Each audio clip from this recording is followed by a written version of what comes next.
शाहाबाद और मगध के 7 संसदीय क्षेत्रों में एनडीए का सफाया। ऐसा ही सफाया सीमांचल में भी हो जाता, पर अररिया ने लाज बचा ली। शाहाबाद में ज्यादा सदमा भाजपा और उपेंद्र कुशवाहा को पहुंचा तो सीमांचल में जदयू को। बातें पुरानी हो गई है, पर खबर की प्रासंगिकता खत्म नहीं हुई है। सवाल खड़ा ही है कि आखिर इन्हीं इलाकों में एनडीए की दुर्गति क्यों हुई, अन्य अंचलों में गोटी लाल कैसे हो गई। नमस्कार, तापमान लाइव में आपका स्वागत है। मैं नुसरत जहां। तापमान लाइव की खास संवाद श्रृंखला की इस प्रस्तुति में उक्त सवालों का जवाब तलाशा जा रहा है।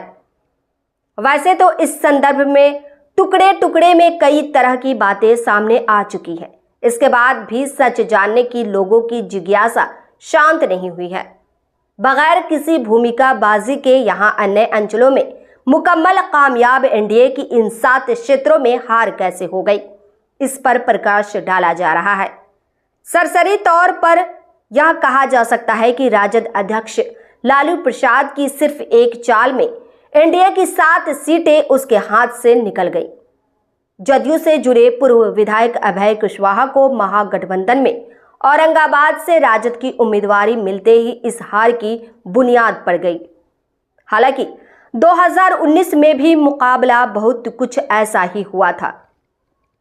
भाजपा प्रत्याशी सुशील कुमार सिंह का सामना दागी कुशवाहा समाज के उपेंद्र प्रसाद से हुआ था, लेकिन मोदी लहर के सामने वह टिक नहीं पाए थे। सुशील कुमार सिंह की बड़ी जीत हुई थी। इस बार उसी प्रयोग को दोहरा महागठबंधन ने कुशवाहा समाज से उम्मीदवार उतार एनडीए की कुंडली खराब कर दी। सुशील कुमार सिंह तो उसकी चपेट में आए हैं। कथित रूप से 6 अन्य क्षेत्रों के एनडीए उम्मीदवारों के भी उसी गति में पहुंच जाने का कारक बन गए। जहां तक औरंगाबाद की बात है तो विश्लेषकों के मुताबिक राजद की ओर से अगड़ा पिछड़ा का ऐसा माहौल बना दिया गया कि कुशवाहा मतों पर उपेंद्र कुशवाहा, सम्राट चौधरी आदि का कोई जोर नहीं चल पाया। पड़ाया सबके सब अभय कुशवाहा के पक्ष में गोलबंद हो गए। सत्ता विरोधी रुझान का भी गहरा असर पड़ा।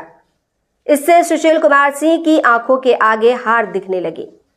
वैसे पूर्व मंत्री रामाधार सिंह सरीखे कथित भितरघातियों की भी इसमें बड़ी भूमिका रही। चर्चाओं पर भरोसा करें तो सीतामढ़ी के नवनिर्वाचित सांसद दिवेश चंद्र ठाकुर ने परिणाम निकलने के कई दिनों बाद अपनी व्यथा व्यक्त की, हिसाब बराबर करने की बात कही। पर औरंगाबाद में हार तय देख सुशील कुमार सिंह ने हिसाब बराबर करने में विलंब नहीं किया।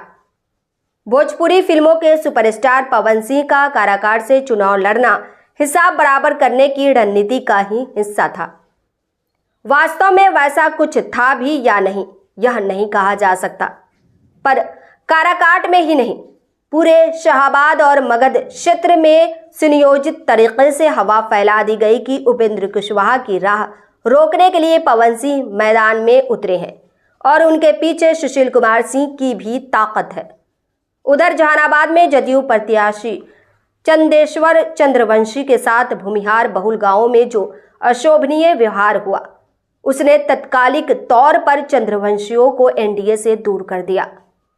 असर इस रूप में हुआ कि औरंगाबाद में राजपूतों का साथ नहीं मिलने से उपेंद्र कुशवाहा और जहानाबाद में भूमिहारों का साथ नहीं मिलने से चंदेश्वर चंद्रवंशी हार गए।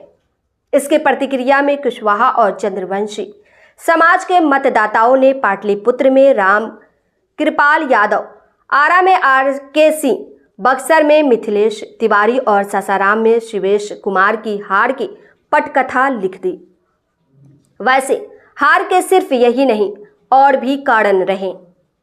तब भी यह तो कहा ही जा सकता है कि काराकाट में हिसाब बराबर करने में हड़बड़ी नहीं दिखाई जाती तो परिणाम कुछ और सामने आता।